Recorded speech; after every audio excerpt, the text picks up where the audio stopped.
Assalamualaikum warahmatullahi wabarakatuh. Halo Sobat Cuan, apa kabar?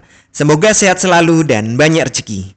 Jumpa lagi ya dengan saya Laras Lesdiantoro di edisi tanggal 13 Oktober tahun 2025. Iya, pagi-pagi sudah all time high baru. Sudah saya bilang ya, penurunan Kamis kemarin itu hanya koreksi sehat gitu. Dan ini sepertinya akan lanjut naik lagi, lanjut terus. Jadi ini kan tren bullish ini udah lama ini. Udah lama ya.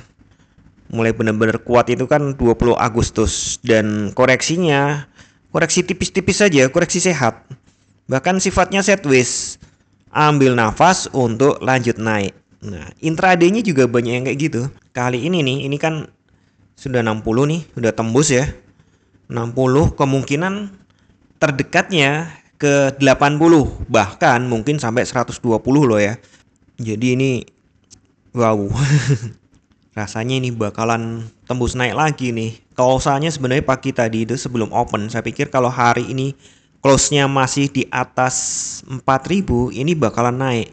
Nah, ini pagi-pagi sudah bentuk angka all time high baru di 60.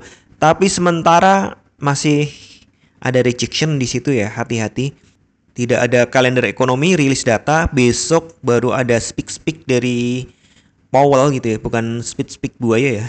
Ini speak dari ketua The Fed, Eyang Powell. Saya bilang Eyang karena udah sepuh banget emang.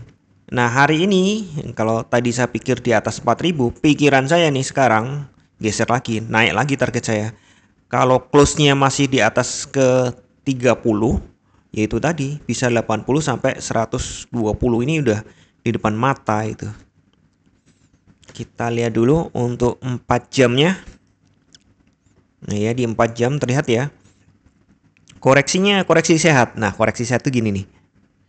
Saya ambil retracement, bukan bullish batang ya. Saya tarik ke atas ini. Nah, high sebelumnya kan di sini nih. Lihat ya. Koreksinya hanya sebatas 38,2%. Lewat-lewat sedikit nih, ekornya tidak sampai 50%. Nah, ini artinya koreksinya masih sehat.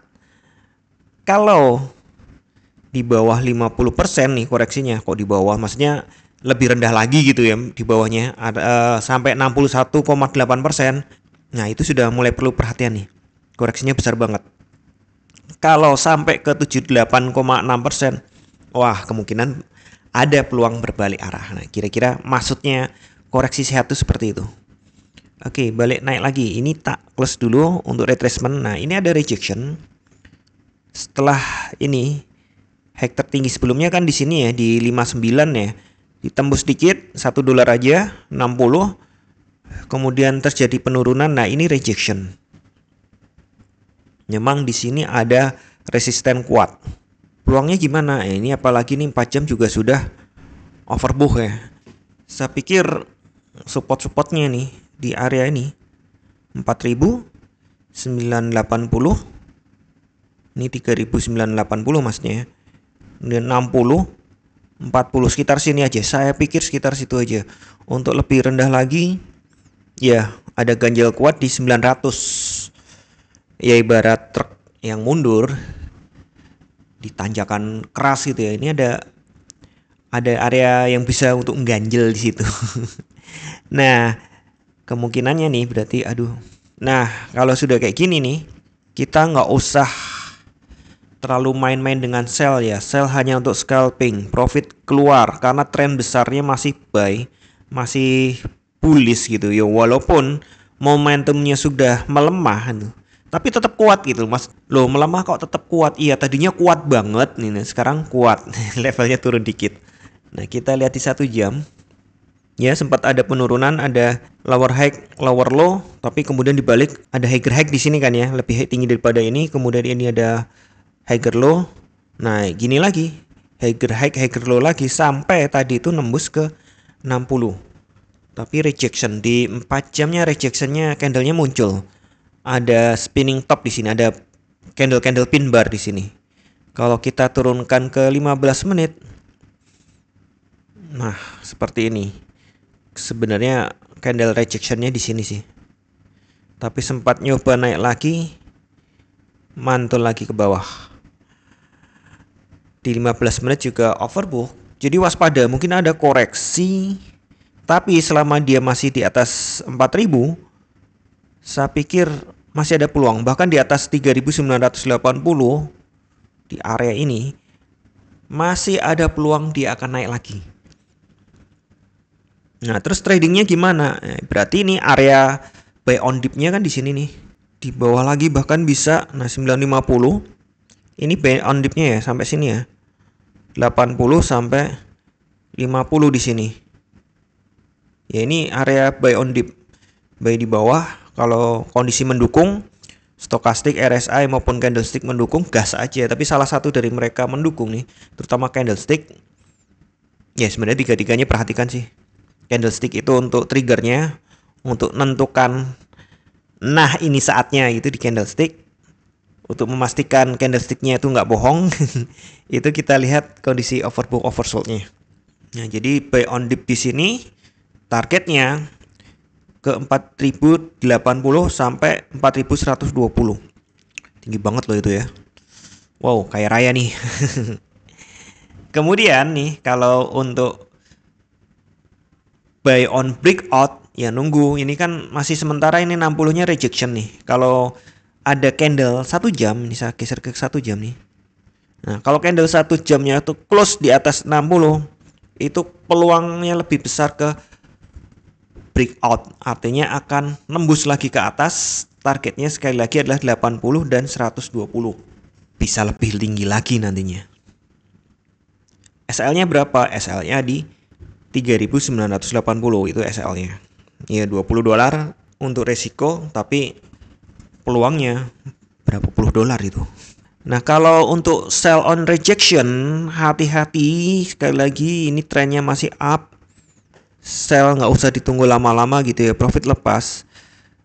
Itu areanya memang di antara 4050 sampai 4060. Kalau dia gagal tembus 4060 atau mungkin sempat lewat tapi close-nya masih di bawah 60, bahkan di bawah 50 candle 1 jam, itu kemungkinan dia akan rejection dulu, akan turun dulu. Dengan SL-nya, nah ini makanya nggak enak, SL-nya tinggi di 4080, berarti $30 ke atas ya SL-nya itu resikonya. Sementara kalau turun ya dia kembali ke 80. Jadi ya lumayan sih tinggi juga gitu, tapi ini benar-benar berisiko. Mungkin dia nggak nyampe 80, nggak nyampe 3980 maksud saya. Mungkin sampai 4000 aja udah cakep gitu. Saya ragu untuk sell sekarang karena trennya masih sangat-sangat bullish. Memang ini sudah overbought lama banget. Tinggal nunggu trigger untuk jatuh, banyak yang optimis seperti itu. Para seller optimis seperti itu. Tapi ya kita ikutin sajalah gelombangnya ya. Jangan melawan gelombang nanti tenggelam. Ya kalau nggak berani open lama-lama ya profit lepas gitu, lebih safe. Ya memang sih profitnya nggak gede gitu. Tapi sekali lagi ya masalahnya bukan seberapa besar dan secepat kamu profit, tapi juga bagaimana kita bertahan. Karena jika kita bisa bertahan di market ini, maka keuntungan itu akan mengikuti, karena kita jadi terbiasa melihat peluang dan risiko di situ. Ya intinya psikologi tradingnya lebih bijak gitu kan ya, lebih sabar, lebih tenang. Nah itu adalah kunci kemenangan di sini. Wih kayak perang aja kemenangan. Ya kenapa harus bersikap tenang, itu psikologi memang, nggak cuma di trading. Sikap tenang akan membuat kita berpikir secara jernih. Ya kita tahu kan ya, tidak ada satupun analisa market yang 100% benar.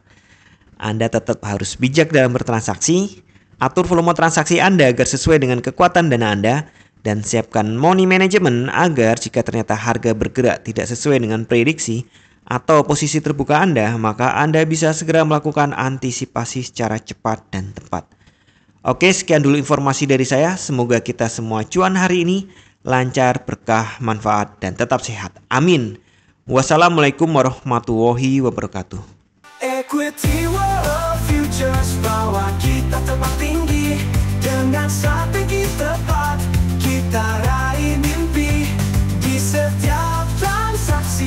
tak perlu